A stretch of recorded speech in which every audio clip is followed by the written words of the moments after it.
Welcome to Discograffiti, the music podcast that delivers the objective truth about the entire discography of every single artist and band that ever existed. I'm Dave Gebrow. And I'm Joe Kennedy. And we are the hosts of this particular podcast. First things first, you guys need to know just how seriously we take this shit. Discograffiti is heavily researched, and the music is always reassessed with fresh ears. And we ain't just covering albums, we do the whole kit and caboodle, if you're familiar with 1920s slang terminology. We do deep dive analysis of EPs, singles, comp tracks, bootlegs, you name it, we do it. Everything is rated with an objectively accurate star rating from 0 to 5. Which allows us all to come face to face with the true shape of an artist's overall arc. Today on Discograffiti, we'll be turning the spray cans on the band.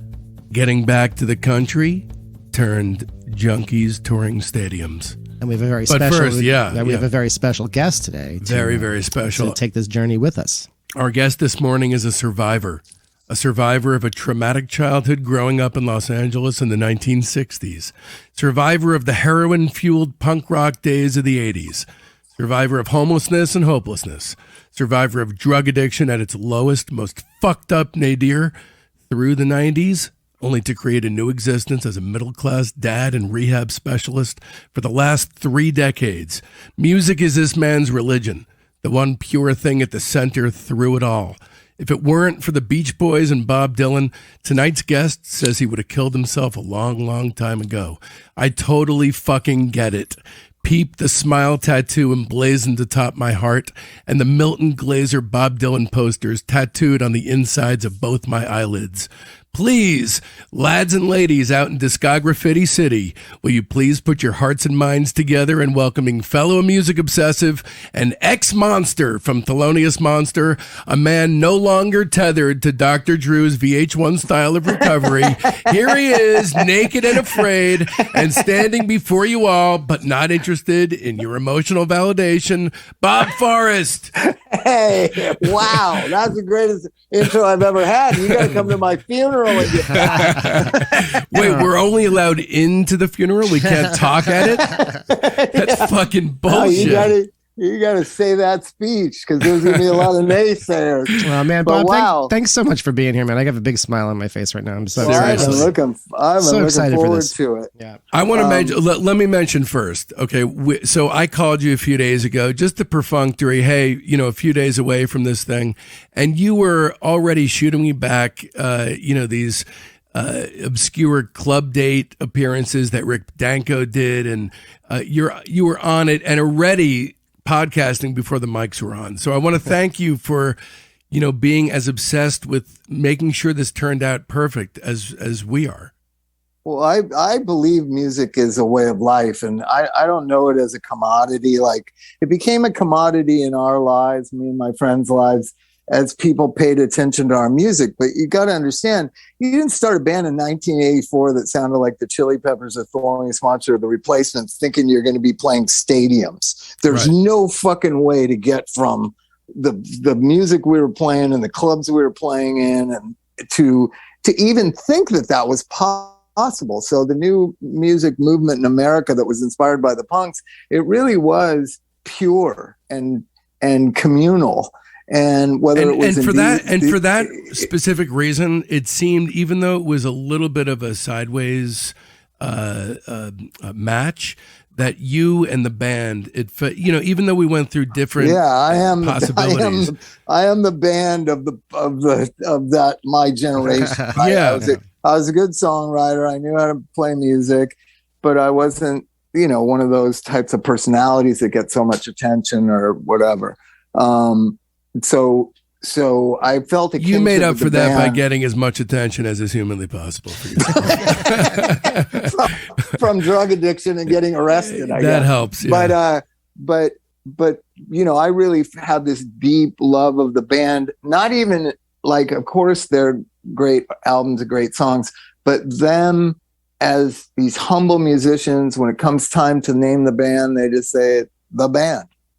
Yeah. And to me, that just struck me when I read that about them, saying in 1985 or something. How I discovered the band was obviously how 90% of the people that discovered them was through Bob Dylan. Right. Yeah, And in particular the Basement Tapes, but I now am in a house right now. I'm hidden out in my daughter's bedroom.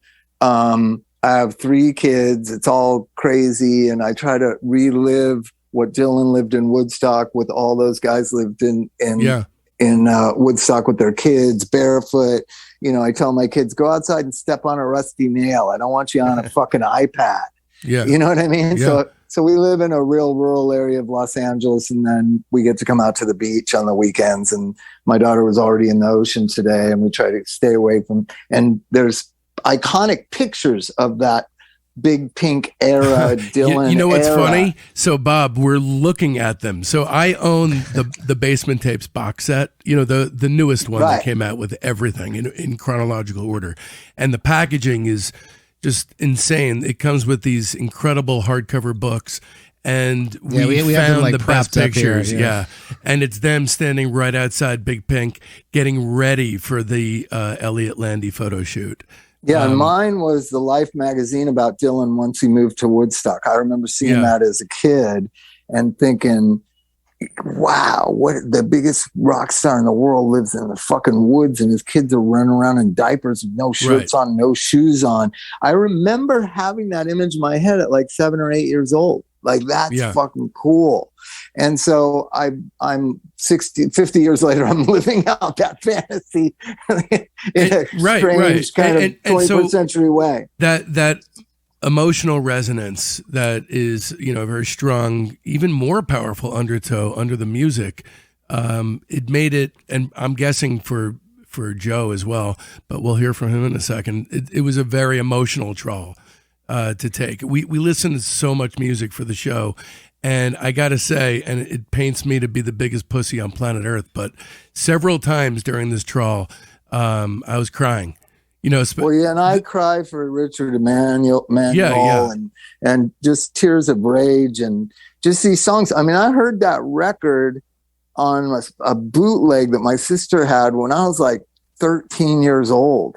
Yeah. And just the voice, the hauntedness of the voice. And then it's so different than what you were hearing on AM radio at that era, 1974, 75.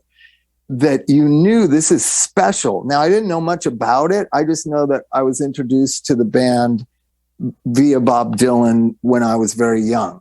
Yeah. And then come back around to the early 80s when I turned 21 and stuff. Just the tapestry that opens up to you. And yes, you and I were talking a couple days ago, they invented Americana music and 4 of them were from fucking Canada. Right. How beautiful. Crazy is that? It's perfect. It takes an outsider to really understand this country, I think. Well, you kind of touched on it a little. You touched on it a little earlier, Bob, about their their egolessness, you know, how they really, they're all these amazing musicians, but they approach things in this really collective kind of way. They have an amazing... They didn't approach recording precious either. Like, they just get in a room and fucking play. If you know how to play, fucking play. Yeah, and they spent so much time. I mean? They spent so much time playing together and spent so many thousands of hours learning how to play together that they're really incredible at like playing amazing shit, but then like not stepping on each other's toes and you know what it knowing just when to have that little flourish and how to fill in those spaces. And it's never busy, and it's like this collective hive minds that they have going. The interaction between the 5 of them is like a 6th member. Yeah. And we were talking, we did the Raincoats a few weeks ago, and Joe and I were talking with, oh my God, such a great band. But here's the similarity between them and the band is that they didn't know about playing with other people. They didn't know what they sounded like alone. They just played together. And so that was the instrument, was the entire band. You know, and even in the few months into the pandemic, the summer of 2020, I visited Big Pink and Birdcliff. We didn't go, into Dylan's property, but it just became a huge source of solace for me, during this inarguably shit-encrusted time in America's history. Anyway, let's go back to the very beginning, shall we? We're going to do a segment I like to call the run-up, which brings us up to the first thing that they ever released. So the members of the band gradually came together in the Hawks, which was the backing group for the rockabilly singer Ronnie Hawkins in Toronto. Levon Helm was the first one on board, began playing with the group in 1957, and then became the full-time drummer after he graduated from high school in 58. Now, Ronnie Hawkins' strategy of like dealing with the local music scene is that he would basically poach all the best guys from the rival bands. So we saw Levon play, poached him, so not only to make his own band good, but to like snuff out the competition. So he did all of us a great favor by doing that. And then somehow this coalesced from that strategy. Yeah. So Levon journeyed with Ronnie Hawkins from Arkansas to Ontario, and that's where the story starts to fall into place. They were joined by Robertson. So Levon Helm and Robertson are really the core duo at the heart of the band, which is what kind of underscores the later tragic consequences of their shattered friendship later on. But slowly and surely, Danko, Manuel, and Hudson join. For those not in the know, which is probably 0% of the listening public right now, Rick Danko, Richard Manuel, Garth Hudson. While most of the Hawks were eager to join Ronnie's group, Garth was the holdout. Garth played hard to get. He had graduated college, had planned on being a music teacher, and only wanted to play rock music as a hobby. But everyone admired his style, kept asking him to join. He finally said yes, only if the Hawks paid him $10 a week to be their instructor. So all music questions were directed to Hudson. Now we're in phase one, the backing band, 1957 to 1966. Before we go on, I would like to take a minute and just talk about a little bit about each of them individually. I'm a keyboard player kind of primarily, and I would say my number one influence probably ever playing keyboards is Garth Hudson. I mean, that's crazy that you say that, because he's really a difficult musician to follow and latch onto, and there's these aspects of carnival keyboard, yes, like a carnival, and they obviously have a song, Life is a Carnival. But I got to work with Garth Hudson. I just wanted to kind of chime in if I can. And, I'm an audiophile like you guys, and I had the history of music and blah, blah, blah. And so I get him. He's very, I wouldn't say guarded. He's just a very quiet guy. He's an enigmatic sort of fellow. So I asked him, did you guys know you were inventing a genre of music? And he was really quiet, and he just goes, people give us too much credit. We weren't that smart. Oh man, God bless him. Yeah, the best. And I was just like, "Fuck, us audiophiles need to back off on our philosophies about things." But yeah, he's an incredibly elegant and soulful player. Yeah, and just how they went from rockabilly to rock and roll to Dylan to the band, and over an 8-year period of time. One of the cool things about doing a trawl like this in such intense fashion in chronological order is you really get to hear the development or the arc. But with these guys, one of the big surprises was that even super early on, their sound was pretty well developed. By the time they recorded anything, they'd played together for a billion hours. Yeah, exactly. So keep going through them, the individual guys. So let's say, okay, we'll take Robbie Robertson next, right? I mean, he has such a pure take on the blues. It's like there's no dweedly going on with Robbie. It's all concise, well chosen, stinging leads. He makes every note really matter. Not an overplayer, and of course, an amazing songwriter. So incredible asset to have in your band. I mean, Levon, come on. I mean, Levon Helm is the all-time greatest of all time of playing drums and singing at the same time. That's true. Nobody is even in the same ballpark. Dude, Don Henley's going to be calling in any second. Well, I don't know if you guys have seen, there's a... I was going to say that. Henley, no, he's not, dude. I'm kidding. The problem with Don Henley is he can't play drums like Levon. I was explaining it to my son, who's a drummer and piano player, and I said, there's only 3 people who can sing and play drums at the same time, and it's Levon, Don Henley, and Karen Carpenter. Right. That's the only three I've ever known that can do. Levon really integrates the singing with the drumming in a way where, I don't know if you guys have ever seen the classic album series thing about, it's about the Brown album. And they kind of go through track by track, and they have, Levon talks about playing and singing.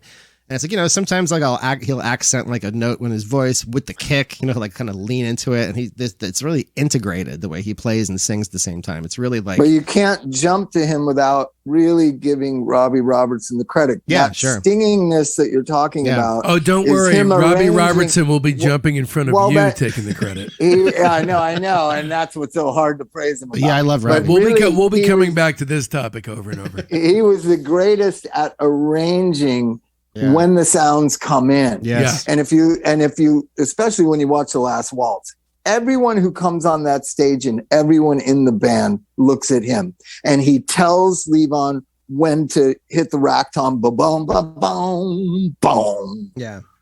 You know what I mean? And so his, I don't even think it's really musical arrangement in the classic sense, like David Axelrod or something. It's music arrangement in the moment, on the fly, where it's happening.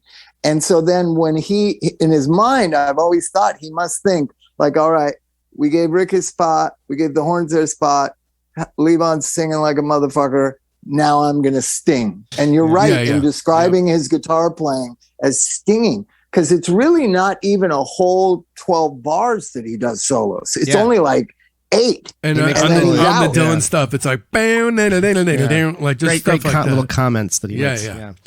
Okay, so Rick Danko, to me, great bass player, the very strong singer, and kind of like a heart and soul kind of element of the band. Yeah, you have to have him in the band, don't you? Yeah, I mean, you very have key. To. I Great feel for like, the vocal and blend. this is arguable, but I feel like he's the most distinctive. If you had to pick a lead singer from the band, it would be him. Yeah.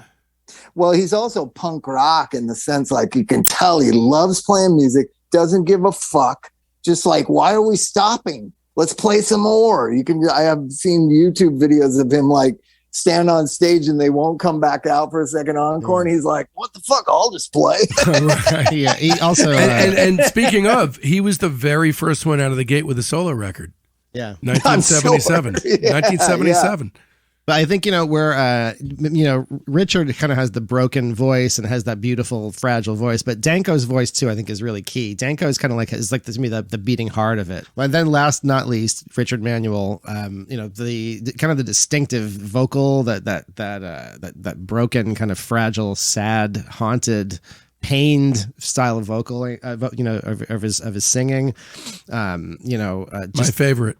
Yeah, amazing singer. And there's some of these, like, later in their career when they start to kind of tail off a little bit. There are some songs, there are some records that aren't as good as the early ones, but when it's like he could sing the phone book and it's incredible. Mm-hmm. It's like even when he's like off key and not singing great, it still sounds great. It does. It still sounds amazing. It's just the quality of his humanity that makes him such a great singer. Not to mention his, the actual singing itself. It doesn't get more on high than Tears of Rage. It doesn't get more vulnerable. It doesn't get more like, I'm with you. I want to hold you. I want to relieve your burden. It makes the listener want to hug him. Yeah. But then intellectually, I'm like, what are Tears of Rage? I don't even really understand it. You know what I mean? Yeah. Like, is he, but that the way his voice fits into the somberness of that song is just there's nothing better at describing suicide, depression, disillusionment. It's just a deep, endless sorrow. And he can't sing any other way, really. It's just how it comes out of him. It's so honest. Because that's just the way he sings. And a fine piano player in his own right, too. Yes. So, okay, now we've kind of introduced all of them. We know all the players. Let's start delving into the and you were work. right to stop me because honestly, the blend of these guys, even in their harmony, was to make the blend distinctive so that you could hear all the voices separately. And so you really do have to talk about all those guys. So phase one, the backing band, 1957 to 1966. The first commercially available appearance of the band on record from the musical history box set It starts with 1963's Ronnie Hawkins and the Hawks, Who Do You Love? And somehow this song is ridiculously good. It's not just of historical interest. It builds to this apocalyptic intensity halfway through and just stays there. He definitely should have been a lot more concerned about them absconding. I would give this song 4 stars. I gave it the same, 4. This is a great place to start. Robbie in particular, amazing on this track. I mean, he's just killing it. Again, not as great. His greatness is in the phrasing, the bag of licks that he has. This must have been quite a showstopper when they played this live. And just as a quick note, these songs that we're talking about here come out in 63 and 64, but were actually recorded around 61 and just released later. Yeah, and they're all conveniently on the excellent box set, The Band: A Musical History, and they're all kind of laid out in this chronology on there. It's like kind of like this is kind of basically disc 1. All right, almost all those are on there. Bob, did you get to cross paths with this one? Yes, but I want to talk about how these records came out originally. They were regional records. They weren't national records, right? So they were like kings of the scene, and no one knew them outside of there. Yeah, like in Memphis, in the South, and up through the Atlantic seaboard, but no one on the West Coast really ever heard these records. And that's what I love about. Isn't this more of a Toronto thing? No, but they were popular in Memphis. I know that's one place they went to play. Okay, so they would just go up Ronnie Hawkins gig there. North and South. Yeah, it was called the Chitlin Circuit, right? That makes sense. Which is kind of a big tent universal thing to roadhouses, bars. That makes sense that they would gig there. Natural, Bob, you're trying to explain this to me, but I grew up in greased up juke joints. Okay. I'm trying to explain it. I'm trying to explain it to the audience because who they would have crossed paths with in 63, 64 is Jimi Hendrix playing in Little Richard's band, is Ike Turner just playing endlessly. You talk about the endless tour. Ike Turner toured from 1951 until the day he died. Rocket 88. I mean, Rocket 88, baby. Yeah. Everybody always asks me who wrote the first rock and roll song. That's Ike Rocket Turner, 88. of all people. Yep, Rocket 88. And what an exciting era that must have been. Like, you're just, because it was very small. It's like 5 states. So when you think about the musicianship that came out of the Chitlin circuit and out of this Ronnie Hawkins circuit that the band was in for 3 or 4 or 5 years. Yeah. I mean, it's the greatest musicians of the 21st century, or greatest rock and roll musicians of the 20th century. So playing night after night and playing not for 50 minutes, playing for 5 hours. Right. They have the Beatles had this similar kind of experience, just playing that so many hours on stage. And the Beatles have the same kind of like telepathy as a band when they're at their best. That's really, you kind of have to just put in the work. Well, in the documentary, the Beatles, actually, the new Get Back documentary, they never actually play a whole song all the way through. They're just rehearsing, kind of talking, rehearsing.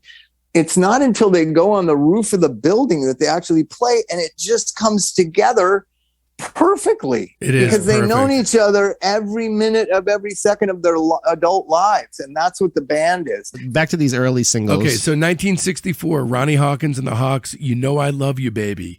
This one is a slower, less explosive blues, more of a creeper with some sax and some female background vocals.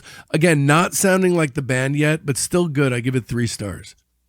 This one was 2.5 for me. This is kind of more of I'm not crazy about this era. Yeah, I understand what you're saying. You can hear their personalities just like sneaking through a little bit. Like you can detect like Levon's drumming a little bit, and Robbie's lead playing. But I think Robbie more than anything. Yeah, this doesn't really quite have the same magic as the "Who Do You Love" track. I agree. And then there's a handful of these that are pretty good. Solid so blues numbers. From the same year, Further On Up the Road and 19 Years Old from Ronnie's album Mojo Men. Again, more slow creeper blues. Decent stuff, but not a detonated bomb like Who Do You Love? I would say more of archival interest if you want to check out what they were up to, rather as opposed to something. I think you can feel that they're disappointed in what's happening, and they're going through the motions, and they're looking for you know, I sense like a band trying to figure out how do we get to New York. Absolutely. Right. I totally agree. So totally let me do another run up, which brings us to Levon on the Hawks. Okay. So when they get to the Levon on the Hawks record and they're not working with Ronnie anymore, their personality does break out quite a bit, I think. Right. So in late '63, they split from Hawkins. They were tired of playing the same stuff. They wanted to do original stuff. And also, the Hawks would get fined if they brought their girlfriends to the clubs or if they smoked weed. And it's well documented that they really liked weed. So, you know, Robertson actually said, eventually Hawkins built us up to the point where we outgrew his music and had to leave. He shot himself in the foot, really, bless his heart, by sharpening us into such a crackerjack band that we had to go on out into the world because we knew what his vision was for himself, and we were all younger and more ambitious musically.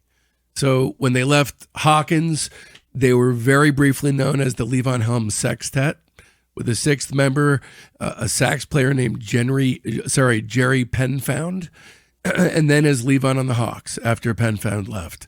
That brings us to November 1964. We have a couple of outtakes, Bacon Fat and Robbie's Blues, and a Spring 65 outtake, Honky Tonk. These are all Levon on the Hawks workouts. What do you guys think about these songs? I think these are really cool. Oh, I was going to say Levon's starting to develop what he eventually is going to sound like as a singer on the second track here that you're talking about. Mm-hmm. Right. Yeah. Right. Because you can feel him finding what he's going to be, and he's going to become the voice of the American Revolution. Really, like he's going to, you know, and I like this, but it's still, I can feel their ambition.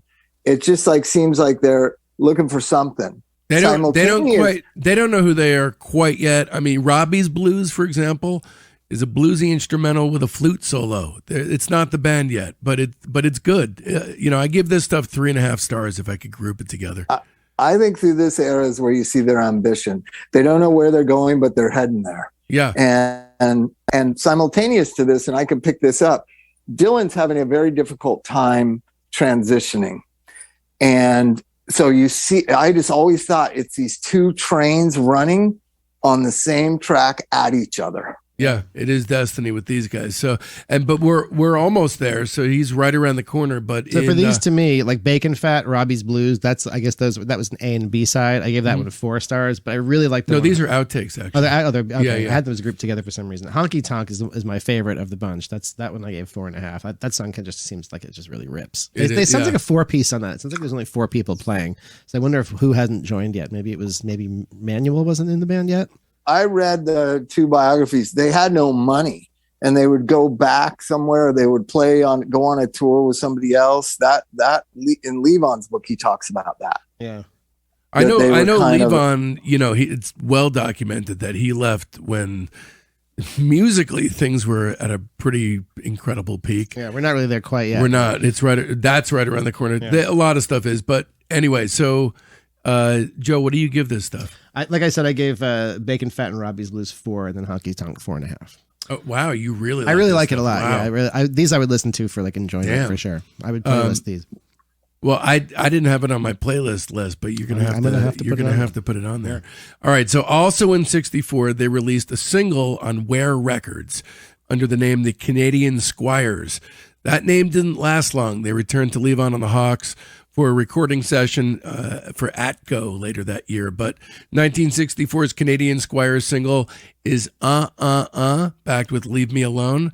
And is basic bluesing about. Song is not really much to write home about. Leave Me Alone's better. It's kind of a snotty teenage stomper. And it's funny to hear it because they become so high-minded within a couple of years. So to hear this sort of, hey, get out of here is...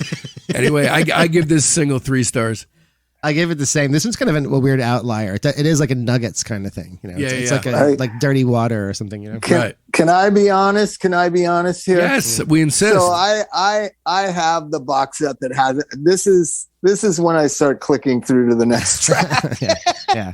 Yeah, I get can it. see that. I get it. You know what I mean? I'm being honest. Yeah, but no. We insist on your honesty because coming up, we're going to really be cashing in on that. So, this next song to me is when they start sounding like the band. Definitively. So now we're back to Levon and the Hawks. They're Levon and the Hawks. The Stones I Throw backed with He Don't Love You and It'll Break Your Heart. So the Stones I Throw definitely is like you can pick out all the elements. It's the band. It's sort of a tender folk soul tune. And you got Rick Danko peeling out a incredible empathetic vocal, and Hudson's organ sounds like streams of mountain water for the very first time, which I will continue to love that sound up until when his horrifying synthscapes of the mid-70s take over. He has a bad moment there in the late He does. He got a little carried away, but The Stones I Throw is a great song. It almost feels like We Can Talk from Big Pink.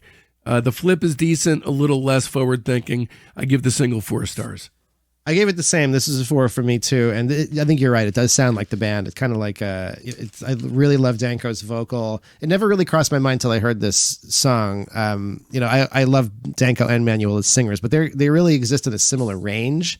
So when they sing together, it really sits like they have a very similar range and kind of tone. Style-wise, they're a little bit different, but but they really work well together as singles. I think the flip side is Manuel singing, right? I think it's side A is Danko. I couldn't even really tell 100%, which made me kind of realize that they are. Did you just call him Dick Danko? No, I said Danko. Oh, okay. Although Dick Danko has really good it's a private name, stage name or something. More of a private eye. Bob, what do you think about? You got a star rating for us for this one? Yeah, no. Well, I just see them flailing around. And the things that are going on at the time, when I went through the early stuff when the box set came out, I was like, I can feel them flailing around trying to find a way after they leave Hawkins, because you're not getting into what a little like dictator Hawkins was. Yeah. Like he would find them. He they got drunk if they showed up late, and he was like running it like the military. And now they don't have him. And now they're just kind of trying to find their way. It's a miracle that they stayed together through this. You know what's interesting is that he would find them if he smoked weed. So all these drug-related deaths that occurred later on, if they only stayed with Ronnie Hawkins, they'd probably all still be alive. Yes, exactly. So they're trying to, that they stayed together. You're hitting the time when they kind of break apart, but they know now from this working hard together that they can do something together without somebody dictating to them, when to be at rehearsal. They become a band now, but it doesn't hold together because it seemed to me they're trying to go with this flow or that flow. The blues are popular because of Al Cooper and the Blues Project, or what's going on in New York.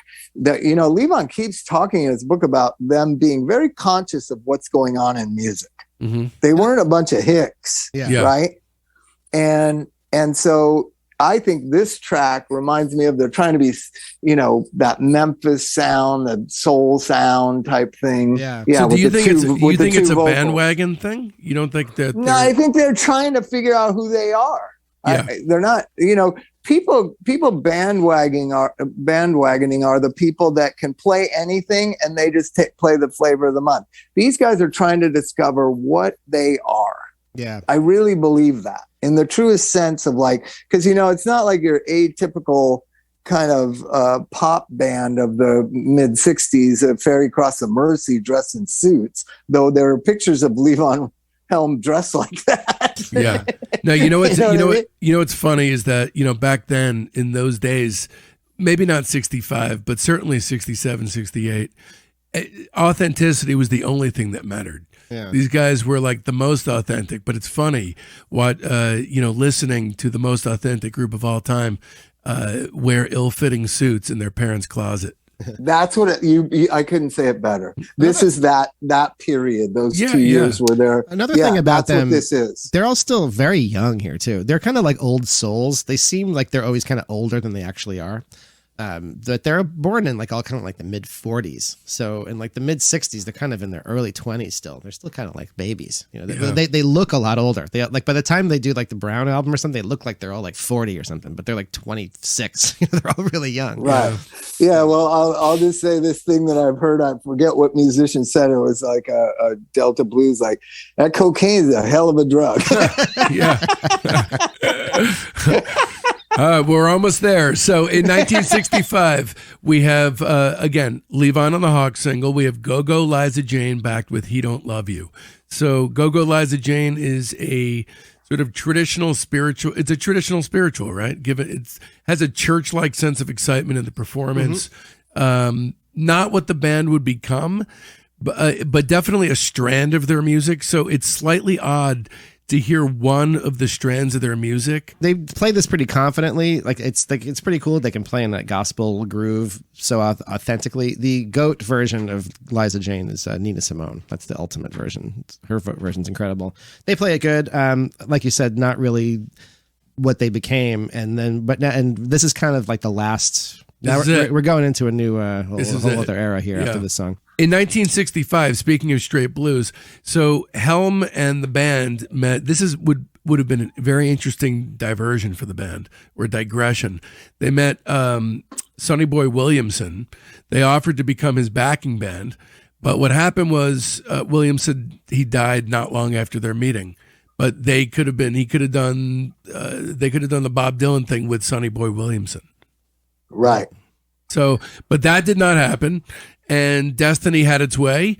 So what happened was they met Bob Dylan. And in October 1965, the first attempts at recording with Bob occurred. And that is, Can You Please Crawl Out Your Window, which we're not rating for this, but obviously that's an incredible song. So can I pick up from here from the Bob Dylan side of things? Because I made a record with Al Cooper. I knew Tom Wilson. I knew what happened from their end, from the New York end. And what it was Tom Wilson knew every great musician in New York City. And so when Dylan would call a session, all the greatest of the greats wanted to play with him, but no one wanted to be in his band because they made too much money as studio musicians for every commercial and every album that was made. You're talking about Herbie Flowers, Al Cooper, all the greatest of the greats of the New York City studio musician world, right? They all vied for and wanted and fought for to play on Dylan records, but none of them wanted to be in the band. So every time he had to go play a gig, he would try to get those guys to do it. And they'd be like, yeah, they would be kind and lead him on kind of, or lead Albert Grossman on, because they didn't want to miss the next Dylan studio sessions, but they never went with him. Except for Al Cooper. Right. And Al Cooper is the one who told me all the greatest stories. I actually listened in while he was talking to Bob Dylan one time on a phone, and it was the craziest conversation I ever heard. And so Al Cooper was a songwriter in the Brill Building, wrote This Diamond Ring Doesn't Shine for Me Anymore, was a studio guitar player. He's at the era, 63, 64, 65, he's very in-demand studio guitar player. Also made the only worthwhile Blood, Sweat, and Tears record and discovered Leonard Skinner. And named the band and discovered Leonard Skinner. Yeah, but he's known as the organ. And played on the Blues Project, which is amazing. And he kind of famously faked being able to play organ. He wasn't really an organ player. Oh, I'm going to tell that story. So Al talks to Tom Wilson and says, hey, you're doing Dylan. I want to do that. And he goes, okay. And books him, but then to all the regular studio musicians that usually play with Dylan that are available in the studio, Dylan shows up with Michael Bloomfield with a Strat. It was raining outside, a Strat in a brown paper supermarket bag. So Michael shows up with Bob Dylan, and Bob Dylan tells the engineer and the producer, like, this is Michael. He's going to play guitar with me today. He knows the song. And Michael Bloomfield just takes his guitar out of the shopping bag, walks into the studio, disconnects Al's guitar, plugs into his amp, and sits down in the chair like, let's go. And Al's sitting there. He's like got an ego about being a studio musician and a great songwriter and whatever. And he's like, what the fuck? and nobody crosses Dylan. So then Dylan goes out to start singing.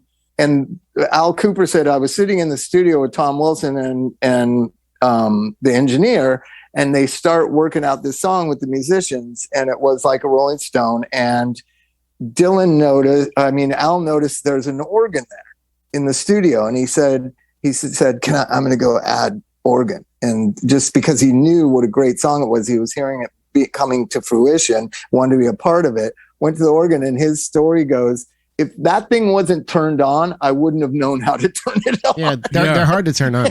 And then famously, his quote unquote style of playing is just behind the beat, and that's because he didn't know what the fuck he was doing.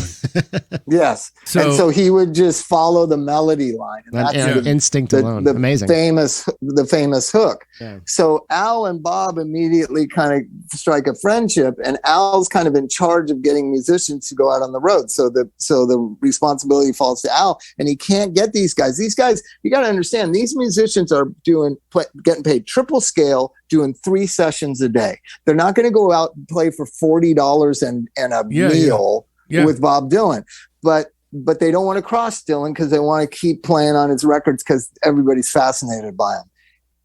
All of a sudden, he meets the band. Bob Dylan. But here's the interesting thing. I mean, if you don't really know your shit, you look at the situation from a distance, and you figure that musical history was made immediately. But the honest truth is that they attempted a whole bunch of recording sessions with shitty results. So, they got the. Can you please curl out your window? Is great. Yeah, that one.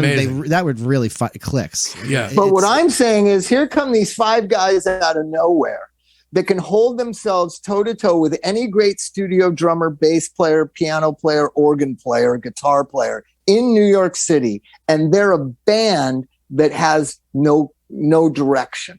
Right. It's the perfect marriage of a genius musician and a genius band. And if the band would have taken off a little bit in the South and become a headliner in the Chitlin Circuit, this wouldn't have happened. How much of a genius would Robbie Robertson have inevitably been, quote unquote, if he hadn't been able to, have this incredible powwow situation during the Summer of Love in West Socrates? I mean, who knows? Who knows what really would have happened? But in the meantime, it almost didn't happen because Blonde on Blonde, they're only on one song. Great song. One of Us Must Know Sooner or Later is a great song, but it wasn't happening. So Robbie Robertson was brought out to Nashville to play on the record, but the band was not. Well, interestingly, I listened to Sooner or Later closely for this, and there's a bunch of times where they kind of fuck up. They don't really play it that great. Like Danko flubs kind of a couple of notes. Some of these songs were difficult to play because Dylan would kind of change things up on the fly. Right. You can hear that on even before the band played with them, like on Subterranean Homesick Blues, he kind of sings it slightly different each time. So sometimes the bass player misses the root note. Like that was he's hard to play with. I think to this day, you kind of he's impossible. He doesn't ever do it the same way twice. So you can hear they're kind of Sooner or Later is an amazing song. It has a great energy to it and it works, but it's a little bit, they don't play it flawlessly. They don't, when he goes to Nashville and he's playing with all those amazing top call Nashville guys, they kind of nail it. Yeah. They're kind of those guys are super. I mean, Blonde on Blonde. We're not here to talk about how great that album is. Yeah. It's kind of beyond reproach. It's interesting though the difference between the band and then the Nashville cats that end up playing on it. It's kind of interesting to hear. But the musicianship of the band, I just think they were out of their element. They're not used to I agree. Just push play and we do magic. Yep. Now they have to get out on the road with him to become that. Here's where things kind of take an interesting turn. So all the booing that occurs during this tour, it didn't really occur that much. Well, it occurred to whatever extent it did that it pushed Levon Helm to think that working on a fucking oil rig in the Gulf of Mexico was the better job option. So something happened, and I think it was the truth. I think the pay had something to do with it too. Also, think about the audience at these shows that is booing you, okay? This is not like an audience of bikers. These are like polite beatniks that are booing you. This is not like a threatening situation or something, you know? These are like people who are wearing turtlenecks who want to hear, want to hear Blowing in the Wind, you know? Right. It's not like... I think it's a little bit overstated how much the booing was really like, you know, I think there might be, I would not be surprised at all if it was really a money thing. But he whatever the actual intention was, he leaves for quite a while. He leaves for approximately a year and a half. Yeah. A year and a half. So, yeah. And they get that other guy, other guy that's playing with the band in the document. Yeah, there were two guys actually. So the first guy was in January '66, a guy named Sandy Konikoff. He joined the Hawks, played several shows in February and March. Then when the tour moved to Australia and Europe in April of '66, and that's when like true magic starts to happen, Konikoff is replaced by Mickey Jones. I want to talk about Mickey for a second. He's a pretty interesting character. So Mickey Jones winds up as an actor on Home Improvement. He's a character actor. He was in a million things. Yeah. And you know, I have to say, and this is not a popular trend in history, that I believe that he was the perfect drummer for this tour because he plays with such like mallet-like force. I don't think Levon would have been able to transcend, you know, whatever kind of chaos was coming from the crowd with as strident a playing style. Yeah, Mickey Jones has kind of a fuck you in his playing. Like he sort of has a very aggressive kind of popping snare drum on 2 and 4. He's a very heavy backbeat drummer. So, let's also talk about how loud they played. So one of the things about where they come from is you're in a bar with people dancing and people throwing bottles and loud. And so they had just from their inception, they played live really loud. Right. Like 11. Right. And you're a kid in England going to see a folk show, and all of a sudden it's the loudest thing you've ever fucking heard in your life. And you've just sat through a set of Dylan playing hushed acoustic music. Right, exactly. Playing like, you know, in his most delicate types of performances. And singing in a totally spectral, wispy style. You've already sat through 40 minutes of that, and then the band comes on. So yeah, that must have been quite an eye-opener. I have friends that, you know, that I've met along the way. Guy Richard Cole, who worked with Led Zeppelin, told me when he saw the band at these shows. Richard Cole's the shark meat guy? Yeah, the mud shark. That's a little bit of mythology, but you're just covering your friend's ass. Well, no band members were involved in that. Let's say. So what he said, he was at that show. He said, Bob, it was the loudest fucking racket you ever heard in your life. And I believe that because he's working with the Who at that point. Yeah. It sounds like it on the recordings. It sounds like pretty blown out. But and there's a reason behind it because you have to blow through all this sound in a roadhouse. You have to play on 10. It was a long tour. They were on the road for like 4 months, playing. It must have been a little bit more grueling to tour in those days than it is now too. It must have been. And so they bond over that, and then they make some of the greatest songs ever. On a break from touring on July 29th, 1966, Dylan is injured in a motorcycle accident that precipitates his retreat into semi-seclusion in Woodstock. That's New York. So here's this weird area now, okay, for several months where nothing is fucking happening. So the Hawks return to the bar and roadhouse touring circuit, sometimes backing other singers, sometimes not, including a brief stint with Tiny Tim, some of which I've heard because I own a bootleg with unfortunate collaborations between the two. Have you heard any of this bullshit, Bob? I've heard that they played with Tiny Tim. I haven't heard the song. I wish my knowledge of the whole thing just went to that extent. I'm just going to use my imagination and just imagine what it might sound like. Yeah, the Imaginarium is the best place for that. Okay, so then in fall '66, and still Levon's not back in the band yet, or he's back in. No, he's gone. He's gone. I'll definitely make note of when that happens. So in fall of '66, the only shred of recorded evidence that we have is a Richard Manuel demo that's just called Beautiful Thing Song Sketch. So this was in a friend's photo studio, just a sort of offhanded special little gem. He's kind of humming some of the lyrics. He doesn't have lyrics yet. It's you can hear it on A Musical History. This will definitely be on our playlist. It's the first taped sign of Manuel coming to his own as a songwriter. Yeah, it's kind of interesting in that for like archivally for that reason. You can hear him kind of developing his style. And you know, we were talking about this earlier before we started that you know, about Richard as a songwriter. He was kind of really holding his own equally with Robbie in those early days, and then kind of just didn't really keep up with it.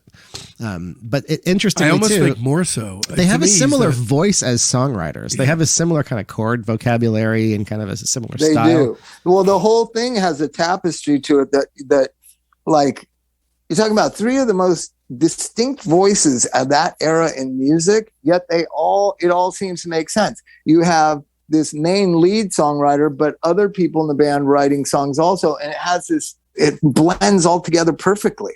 Much like, I hate to say it, I never thought of this until you made the Beatles comparison about the musicality of them. Much like the Beatles. Yeah. But anyway, so now we're getting into okay. So guys, let's get there. Okay, come, please take my hand, each of you on each side. Please walk with me. Are we going to Big Pink? We're going to Big Pink, gentlemen. So here's what happened. Okay, Dylan invited the Hawks to join him in Woodstock in February 1967. Danko is the one who found what he thought might have been the perfect rental. Okay, so Danko, Manuel, and Hudson wind up moving into this large pink house, which looks great to men and abhorrent to women, apparently, which they named Big Pink in West Saugerties, New York. The next month, initially without Levon Helm, they commenced recording an incredibly widely bootlegged and stupidly influential series of demos, initially at Bob Dylan's house in Woodstock, later at Big Pink, which wound up being released later on in 75 in expurgated version and in full in 2014. I want to talk first about what I believe to be the very first bootleg of all time, The Great White Wonder. Yeah, The Great White Wonder is this. That was the songs that were given to the publisher, correct? Right. It was like a publishing asset. But then I think A.J. Weberman got a hold of it, right? Right. The notorious trash humper, A.J. Weberman. So yeah, they compiled, but I think it was like 14 songs or something to give to publishers to pitch these songs for other artists to cover. Yeah, Roger McGuinn was first in line probably, and then you get like a group maybe like the Leaves at the very end of the line. Right. Their very, very distinctive sound very much began to pull together during 1967 when they, along with Bobby D, improvised and recorded a giant number of first just cover songs, and then all of a sudden, a volcanic eruption of original material. It might be the greatest 6 months of making music in the history of rock music. I may have to agree with you. Yeah, it's some great shit. So I just want to let you all know the address of Big Pink, and you can stay there if you ever want to do a rental. You can. It's like an Airbnb type property. Oh my God! I know everything is prostituted at this point. He said as he got in his car and drove 100 miles an hour to Big Pink. I've driven out in front. I don't want to stay in there unless you can bring some equipment in there and get a bunch of musicians. That's exactly what I said. Yeah. All right. So it's 56 Parnassus Lane, Saugerties, New York. Phase 2, getting it together in the country, 1967 to 1970. So these are guys in their mid to late 20s. They're all starting to make a living. Obviously, Dylan making the most, and they want to start having a family, and they want to settle down somewhere. The idea that let's all move to upstate New York and start our families and live in the same neighborhood. So all the powers that be really orchestrated something beautiful. And he can play music anytime he wants, walk down the street. He's got access to the greatest musicians in the world. They're coming into their own as songwriters. What a magical time. And also you look at the rest of the country, everyone, at least, in all the big cities, it's all flower children. And, I don't have a mom and dad. I'm a child of the universe. There's something very, very different brewing in this think basement. About what happens there. Not only this great music and this great songwriting. I think Robbie has like 5 kids. Dylan has like 6 kids. Three kids. I know Robbie has 2 back-to-back in Woodstock, but anyway, the sessions with Dylan end in October 67. What happens at this point, by this point, I don't know exactly when, but Levon rejoins the group. The Hawks begin writing their own songs at Big Pink. When they go into the recording studio, they still didn't have a name for themselves. Stories, they vary all over the place as far as how they got the name, but they were going to call themselves the Honkies or the Crackers. The Crackers, actually, they used when they backed Dylan for a January 68 concert tribute to Woody Guthrie. I'm going to say another drug reference. Marijuana, a hell of a drug. Coming up with a name like the Honkies. Yeah, exactly. So before we move on from the basement tape sessions, there's another, I think, key thing about that I think you didn't really see a lot of this at the time in music, is that they're making recordings, writing songs at this very off the clock kind of leisurely sort of pace. They're not showing up at a recording studio and it's like, okay, we got to get a cut done this afternoon. They're taking their time. Mm-hmm. They have basically endless amounts of time. I think it's looser than that. Right. I think Dylan talks about in interviews just walking over there, and whoever was up and whoever was there, they'd have some coffee or whatever else, smoke some weed, and just go downstairs with whoever was awake. Yeah. Kind of like Exile on Main Street at Nelcote 5 years later. So this sort of like unrushed, kind of like unrehearsed, let's make this as it unfolds. Nobody really did that. There was no like guy that goes to the log cabin with his guitar and makes a record sort of thing. This was really like kind of like the first thing like that. Understand that Keith Richards knew about Big Pink. Right. So when he moves to France in exile, he knows like, we can do this. We can put a recording studio in this house. And he was thinking, those idiots only smoked weed. We got to introduce heroin into this whole thing. But I do think the idea of being off the clock became influential from those recordings. I think that became a thing that people figured out you could do. You didn't necessarily have to be at a recording studio. I mean, if you're not paying by the hour, and you're just and you can record whenever you want. Yeah. That's why they can record 50, 60, 70 songs in like 8 months. Plus, life was limitless. Bob had gotten off the fucking gravy train. These guys had hooked up with an obvious genius. They had a really good situation. They were right at the beginning, at the cusp of greatness, and they knew it. So now Levon's back. They're totally excited. Everything clicks. They have a name. It's January 1968. I Ain't Got No Home, Dear Mrs. Roosevelt, and The Grand Coulee Dam are the 3 songs they do at that Woody Guthrie tribute gig. It's not a very well-known thing. You can definitely find it. I'm not going to rate it. 1968, music from Big Pink. From the moment you put the needle on the record, you're taken to another world, and you don't know where that world is. Is it from 1884? Is it now? Is it New York and hip and cool upstate, Bob Dylan? What world are they taking you to? I've listened to this record since 1968, and I still don't know where this world is that they take you, but they take you there. Yeah, yep, for sure. Well, let's get this out of the way first, because I know Joe wants to address this. Okay, let's talk about the old weird America so we can get this out of the fucking way. Well, yeah, I mean, that's been talked about a lot. They're kind of, the Grail Marcus, like Rolling Stone, the kind of mythologizing of them. That stuff's all cool. It's been kind of mentioned a lot. I'm not really that super interested in it. I'm kind of more interested in what's actually on the records. Plus the emotional psychology of the band interaction. Yeah. Forget about the weird places the mind goes. When that stuff's all out there. I do recommend the old Weird America. I do recommend that. It's worth a read. I didn't really want to go too much into that here. Yeah. But there is that kind of overlay on it of that it's from this other time and place. And it's like an extra dimension to the like kind of like just what Bob is saying. When is this from? How is this? Right. What period is this? I will say that as a younger and dumber person, I actually thought this was all recorded at the house in Big Pink. It's not. Too. It was done in the studio. Right. I always assumed it was done at the house. And I want to mention the production work by John Simon, who, you gotta. actually count as another member of the band. Yeah, especially this time. Because when he's gone by stage fright. Their sound changes considerably. Yeah. But let's look at the other things going on in 1968. You've got Hendrix, you've got these elaborate guitar solos, you've got the beginnings of rock stardom where you get all dressed up and rock operas and this big rock operas, and Yes is coming, and all this grandiosity.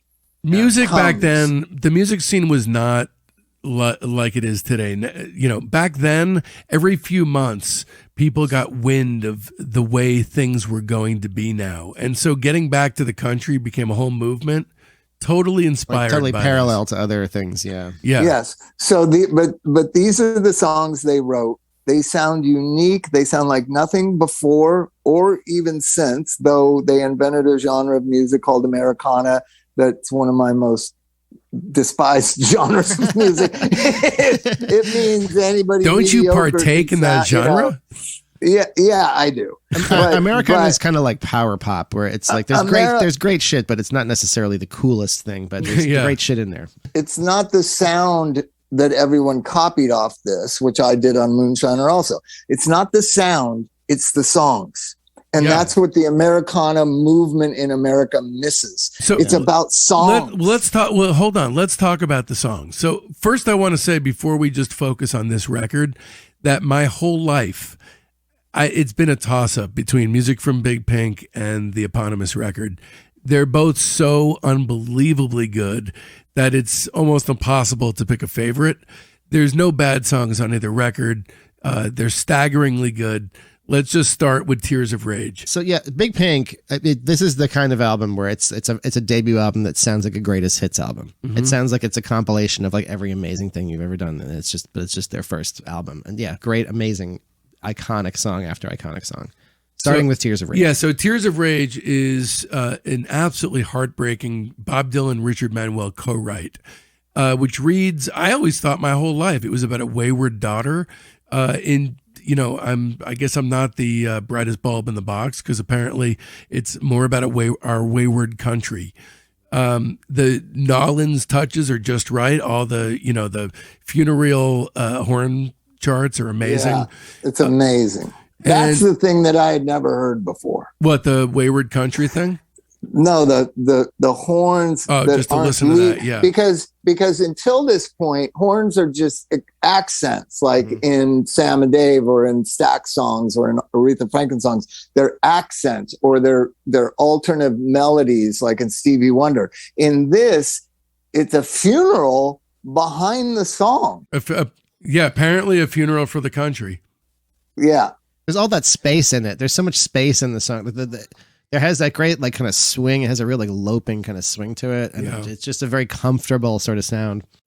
A lot of this album sounds like we're reliving the past lyrically. Yeah, like and you're talking about this is still not far from Jim Crow South. Yeah, right. Yeah. And how who won the war? Was the war really won? Right. These types of themes, they're not specifically lyrically, but they are there. And I feel like the Tears of Rage are for the individual and for the mass and for the whole. Like, we are not who we think we are. I'm not who I think I am, and we are not who we think we are. Yeah. That's what I get out of it. And now the heart is filled with gold as if it was a purse. Brilliant. I just got wood. Yeah, I just got chills. I got chills. It's so hard for me not to think of how lonely he was that night he took his own life. Yeah. Yeah. So it's just so hard. This beautiful man who is able to express these deep existential pain. And then he ends up in that typical cliched ending that you wish you didn't have. But way before that ending, when you watch the Once Were Brothers documentary, which I very, very highly recommend, you hear Robbie Robertson talk with great pain, actually, about how he loved writing with Richard Manuel, but at a certain point, pretty briefly into their career together as recording artists, he had nothing to offer. He said it like that. I'm gonna tell you, alcohol is a hell of a drug. You seem to like all of these drugs somehow. Well, they each do their damage. They do. You know what I mean? Do. So let's keep going through the song. So Tears of Rage is a classic. The second song, you think where are they going to go from there? To Kingdom Come. What an amazing song. Shredding guitar solo. Religious overtones. I mean, you got to understand, I'm like 8 years old when I hear this record. It's my sister's record. And I know that it's Bob Dylan's people, right? And I love Like a Rolling Stone. And I'm listening to this and she's listening to it. I remember listening to it in my sister's room with her. And it's just like, what the fuck is this? You know what I mean? It starts out with this tear-jerking ballad. Then it goes into this religious song with this shredding blues guitar. Yeah, that guitar solo is nuts. It's nuts. And it's like nothing you ever heard before. And it's not like anything going at that point. Yeah, it's really true. The sequencing of the record, you gotta figure the record company didn't want the album to open with Tears of Rage. Yeah, it's interesting sequencing.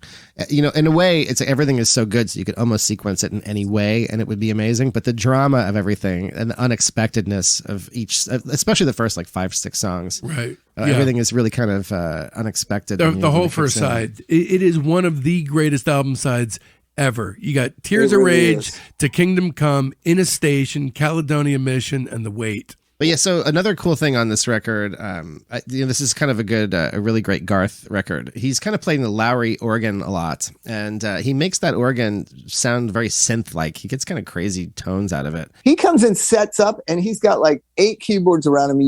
You don't know what he's playing. I would question any studio work that Garth has done that's actually the instrument that he's given credit on the record as playing, because he just switches from one to the other and he plays both at the same time. Yeah, this record is all live, no overdubs. Yeah.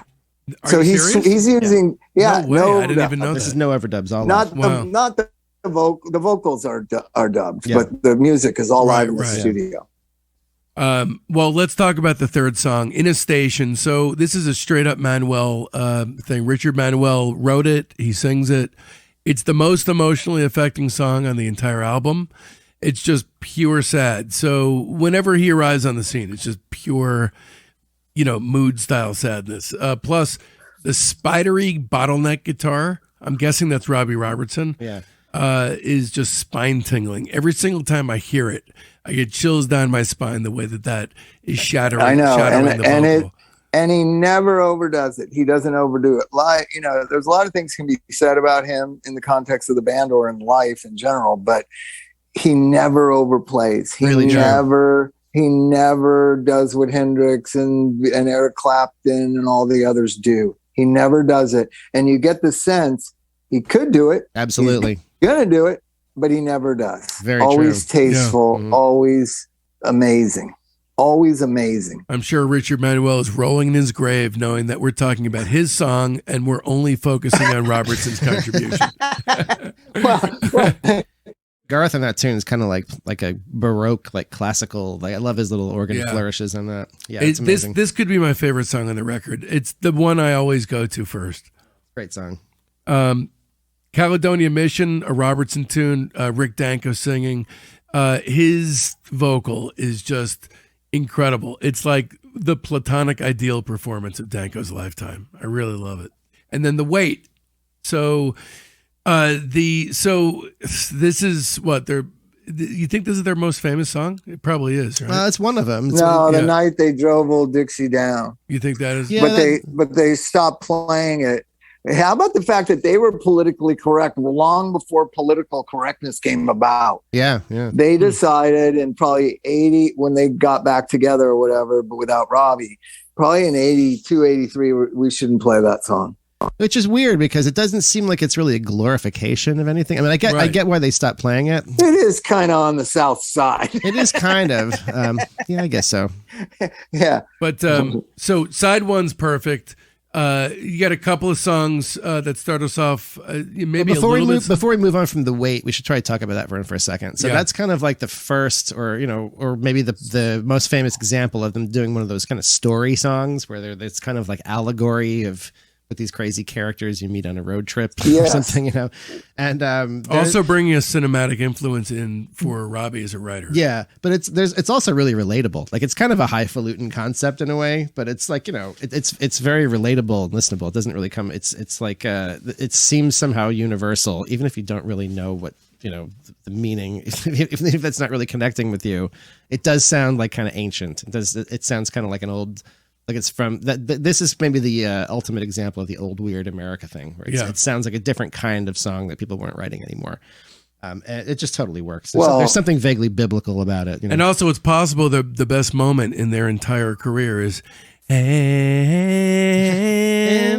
the layering of those vocals. Yeah. There's something that defines the group. In general, all the vocals on that song are amazing. Yeah, the way they switch off the verses, and incredible. So side 2 starts with "We Can Talk," which oddly is Richard Manuel. He wrote that. It's not a typical song for him. Definitely a spirited opener. Not my favorite song on the record, but definitely atypically rollicking for him. And I love it.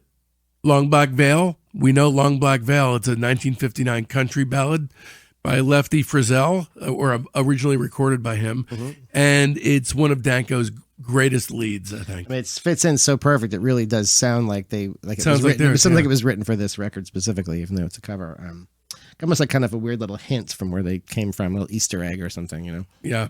And the next 4 songs, I have to say, are so fucking good that I have to stop and catch my breath and let you guys take over. "Chest Fever," "Lonesome Susie," "This Wheel's on Fire," and "I Shall Be Released." I just can't take it. You guys take over. It's too much. "Chest Fever," as crazy as it sounds, was covered by a band from Detroit called the Gods, Godz. I know the Gods very well. And it was a regional hit for the Gods. That's awesome. In 1976. And I was the only one in my long-haired puka shell wearing 70s, Led Zeppelin stoner dude group of friends that knew. I said, "That's not a God song. That's by the band, the Bob Dylan band, The Band." And they're like, "Dude, you don't know what you're talking about." Chest Fever is kind of like it's sort of like the closest they get to like a hard rock. Like you could almost hear like Vanilla Fudge covering it or something. Yeah. It has that really kind of that heavy organ, like all the great guys, what's up with the fucking Salvation Army midsection breakdown before the psych organ solo kicks in? Well, that organ solo is nuts. Marijuana is a hell of a drug. When I first started smoking pot, Chest Fever was a huge go-to for me. Somehow he's like bending the notes on the organ. Somehow he must be like moving the tone wheel or something to bend the notes. Pretty amazing. The part where he goes, yeah, I'm trying to think of how he's even doing that. It sounds like it's like a pitch bender on a synth or something. He must have his hand on the tone wheel. You want to hear something really weird? Levon Helm has said that "Lonesome Susie," which is one of the most unbelievably sad songs of all time, was Richard's failed attempt to write a hit record. Oh my God. How weird is that? Really? Pretty weird. Yeah. That is totally weird. Quality research there. So "Lonesome Susie," that could actually be my favorite Richard Manuel vocal. It's possible. There's stiff competition, but he was just on fire at that time. There's also, "Katie's Been Gone" was recorded during those sessions. I have no idea how that sat around for a bunch of years. That was a co-write with Richard Manuel and Robbie Robertson. And it could be my favorite thing that Richard Manuel's ever done. So many good songs during this time. What I'm realizing, and I didn't realize it until you so perfectly list the songwriter credits, because I've never really looked at it. I usually in my mind think I know who wrote what songs. Richard Manuel and Robbie Robertson put a toe head to head here. I didn't really realize that until now. I actually think that Manuel's stuff is better. I didn't know this until we're talking. You got this like Lennon and McCartney thing going back and forth right here. And then it just disappears. I mean, as quickly as it is, as he's a threat, he's absolutely not. This is his shining moment as a songwriter. This is like his apex. Which is a pretty damn solid apex. So, guys, you're never gonna believe it. Okay, you're absolutely never gonna. Oh, wait, I got to talk about one other song. I'm so sorry. Before we go ahead with the ratings, Ferdinand the Imposter. It's a Robbie Robertson song with Rick Danko singing. It's a fall 1967 outtake. A total masterpiece in my mind that easily could have been on the LP, but somehow was completely mysteriously left behind. This record is less pulled together and packaged with a bow than the Brown album, and it's still very arguable which of the two records is the better one. It used to be this one all the way for me, but these days, honestly, it depends on the weather.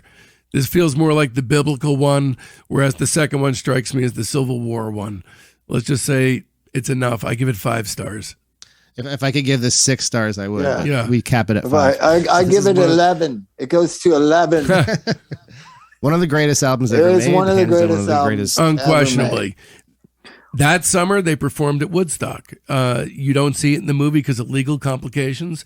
And later that year, I think it was like a month later, actually, they performed with Dylan at the Isle of Wight Festival in Britain. Subsequently, on the Self-Portrait record, you can hear some of those tracks. So what happened was the band was planning to go out on tour, and Rick Danko broke his neck in a car accident, one of many. So instead of touring, Robbie Robertson wrote another batch of songs that were really, really good. He and the band rented Sammy Davis Jr.'s old house out in Los Angeles. Some multi-track recorders were installed in the pool house, and 2.5 months were spent recording what most considered to be their masterpiece. The Brown album, they got there before Ween did. It's 1969. So a lot of the songs that Robbie wrote, I guess I think this is in the Classic Albums documentary. He talks about he had small children around and was writing a lot late at night when they were asleep. So the songs kind of have a quiet kind of like thing to them. A lot of them were kind of done on like finger picking guitar or like kind of very quietly on piano. So that's kind of a lot of the songs come from that. Have him having to be sort of quiet. And guys, it's 2 years after the Basement Tapes, right? And the location of Sammy Davis Jr.'s pool house was chosen. It's on Mulholland. Yeah. No, it was on Evan View Drive. It's up by like 50. It's not far from like Chateau Marmont and like where the Comedy Store is. It's kind of like right up in there. I thought he had a house on Mulholland too. I looked that up on the map. Yeah, 8850 Evan View Drive, Los Angeles. So they set up gear in there, and it was Sammy's pool house, and kind of Robbie did a lot of the engineering. He's kind of learning how to engineer and record. I have heard that. But it's 2 years after Basement Tapes, and this location was chosen specifically to give the songs a Basement Tapes-like feel. That he calls it a clubhouse concept. Right. Off the clock again. Right. So it's usually seen as a concept album, even though it's kind of not. It just has, a very obviously, unavoidable theme running through the record, but it's not really a concept album. They talked about, again, in that, which I really do recommend the Classic Albums thing. They the idea of this is like, it's the wintertime, the harvest has come in, and we're all like, drinking some cider, kicking up and having a party, That's kind of like the thing they were going for. It's sort of like that harvest kind of time. That celebration. It's kind of a celebration. It's a very inviting, friendly kind of record. It really invites you in. The way the album kicks off with, the walloping horns kicking in on Across the Great Divide, it's really it feels like an invite. It's kind of a good time opening for the record. You guys have favorites from this? I don't even know how do you even talk about a record like this? I mean, Rag Mama Rag is so great. I mean, it's such a simple song, but the way they play on it. Rag Mama Rag is one where they switch up. So Richard plays drums, right. Levon's playing mandolin, Danko on fiddle, John Simon on tuba, and Garth, because Richard isn't playing piano, Garth is playing piano, and he plays just the most insane like barrel house piano. It's the best piano licks. Like he just really dresses it up real nice with his ornamentation. What year is this? 68 also? 69. 69. 69. Because I just remember now they're stars. Now they're You know who they are. Right. You know that they're this band to be reckoned with, and their singing is even more confident. That's what I remember. Like, it's in your face. They're rock stars.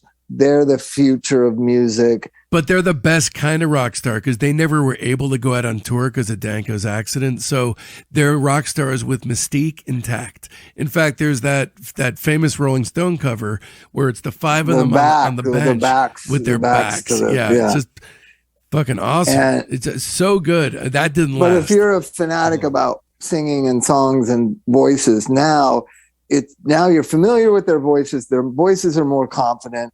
The songwriting is more, like you said, conceptual, distinct. Now you know what it is. When you listen to Big Pink, you don't know what you're going to hear. You're just really listening to it because of Bob Dylan. Now you know what you're hearing. And here's the thing. This is their sophomore album. Everybody's heard of the sophomore jinx. They blow the sophomore jinx out of the water. Absolutely. They just come right through. Here's who we are. You liked us before. Now we're even better. Fuck you. Is it possible this is the best second album in rock It might history? be the best second album. Unless Electric Ladyland is considered a second album. So these are almost all, there's a few co-writes, but other than that, they're all, most of the iconic songs they're Robbie. This is just Robbie's. And Across the Great Divide, Rag Mama Rag, Night They Drove Old Dixie Down, Up on Cripple Creek, Unfaithful Servants. That's what a bunch of songs. Holy shit. The balance was great because you still had the guys pitching in, you still had them doing good stuff, but Robbie is firing on all cylinders. So if you believe, but I just think now he takes control of the band. He uses the voices. He knows who's gonna sing what song. He knows everything. He's now controlling the studio. This is why he gets all this shit known as a control freak and a power mad guy. Right. Is this album, because he really pushes everyone out of the way. He's going to engineer the record. He's going to write the songs. I know what you're going to sing. This is what we're going to play. He's now he already was the arranger. Yeah, Robbie seems like a Mick Jagger guy, a guy who's going to get a little bit wasted, but he's always going to have control. McCartney. Right. The entertainment, I equate the band always when I talk about them to try to educate somebody about them, is they were a carnival and Robbie Robertson was the guy who owned the circus. He's the guy. He's the Ringling Brothers. And you go there to see the guy swallow the swords, but it's actually the money goes to the owner of the circus. So speaking of the owner of the circus, let's talk about the remainder of that perfect album side. You got Across the Great Divide, Rag Mama Rag, Night They Drove Old Dixie Down, When You Awake, and Up on Cripple Creek. And it ends with Whispering Pines, which could actually be my favorite song on the entire album. And definitely a vibey indication that suicide may be lurking ahead for this poor guy. Yes, for sure. But I mean, Tears of Rage hints at it. But Cripple Creek, let's talk about Cripple Creek. That's the first song I ever heard the band that my sister listened to on the radio, which now you got a AM radio, KHJ radio in Los Angeles song being played. Now sky's the limit. And I believe the end is near. On the same plane, the end of this is near because Rick Danko and Levon Helm don't write songs, and they're the heart and soul of the band. Yeah, I mean, Up on Cripple Creek is so much fun. The fun factor of that song, the kind of funk to it, and like it's another one of those where it's kind of the allegorical story. A drunkard's dream, if I ever did see one. I want to talk about a couple songs on the second side. Rockin' Chair, Look Out Cleveland. These are not songs that are typically talked about from this record. Rockin' Chair is one of my favorites. Rockin' Chair is unbelievable. I mean, it feels like you're hanging out on the porch with lemonade and accordions. It's a real sneak. It's one of my campfire sing-along song. It's really fun. so good. Not a bad song in this whole thing. I mean, Unfaithful Servants, one of my favorites. Another Robbie song. Great Rick Danko vocal, one of my favorite Danko showcases. Perfect song for him. That song kind of Unfaithful Servant has a really kind of sophisticated chord changes to it. It's almost like a jazz kind of style chord changes. It's just like very complicated, like descending chord figure. If you sit down and like try to figure it out on the piano, It's definitely doesn't feel like old, like rag, like the old barrel house blues thing. It's a very sophisticated melodically and harmonic song. So it's pretty apparently interesting. They did 30 or 40 takes and then of the vocal, Right. and then just used the first one. It's interesting how they can work that in there, and it doesn't sound out of place when they bring in those kind of really sophisticated kind of chord changes. The record really ends with sort of a bummer 1-2 punch. The Unfaithful Servant and King Harvest to Surely Come. That's kind of a song of dashed expectations, and that's the last song on the record. King Harvest is like everyone's going to starve. Yeah. I mean, not many people will end their records with a song about labor union organizers. It's definitely great though. I mean, there's not a bad song on this record. It really is. It's the feeling of the Deep South. It's ancient, creaking, lived-in, living music that just courses through the album. It just feels so really comfortable, like your favorite chair, or putting on an old pair of slippers that just know your fucking feet so well. One of the greatest albums ever made. A hard 5. Yeah, I would agree. I have to give it 5 stars too. I give it 5 because to me, just delivering a sophomore album with so much expectation, so much at stake, and doing things differently than you did them on the first record. That's what's so unique about this. I know what it's like to be in a band and make records. And it's so, when you make something good, you want to do exactly the same thing the next time. And they don't do that. They go from upstate New York to fucking Hollywood, and they're running around Sunset Strip and being influenced by the materialism and greed and hedonism of Los Angeles. And they make this record.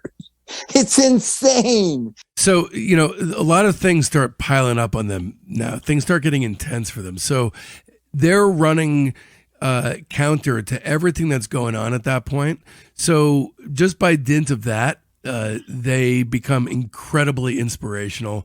They have a massive effect on the Byrds with Sweetheart of the Rodeo, which had 2 Basement Tapes covers. The Back to the Country music kicks off. It becomes country rock, and that basically defines the first half of the 70s musically. Rolling Stone gives them countless column inches. They become kind of the most written about bands like in the world. Yeah. Like they're the kind of band you can really like if you're like a rock critic kind of guy. There's like a ton of stuff to chew on and talk about. So they become like the mythologizing gets pretty crazy. The whole thing peaks on January 12th, 1970. The band are featured on the cover of Time magazine. This is the first rock group after the Beatles to achieve that over 2 years earlier. So we're at a place that I would probably summarize with 2 words, and that's uh-oh. So that's where we're gonna leave off for episode 1 of The Band. Please join us next week with Bob Forrest again in tow. He's got to go hang out with Anthony Kiedis, and he actually really literally does. Yeah. When he comes back, we'll talk about why uh-oh and just how far they had to fall to understand that it was uh-oh. In the meantime, definitely, the link to the playlist is in the show notes. It's an incredible playlist. Go on Facebook, Instagram, Twitter, all the regular places. Yeah, hop on the Facebook discussion group. We're trying to push people to that to come in, and come in. And I always try to help people understand, you don't have to know everything about it. Just keep an open mind and listen to this. Because most people, like you said, it became a critics band. It became Americana. It became like a thing of the past. They were over by 1976. I mean, we can go into the details of what happened to the members, but as the band, they are over in 1976. So they are over in 6 years. I disagree, and I can't wait to argue with you about it in episode 2. I do disagree with you about that. We will see you for the incredible conclusion to the unrepeatable story of the band. Thank you so much for joining us on Discography.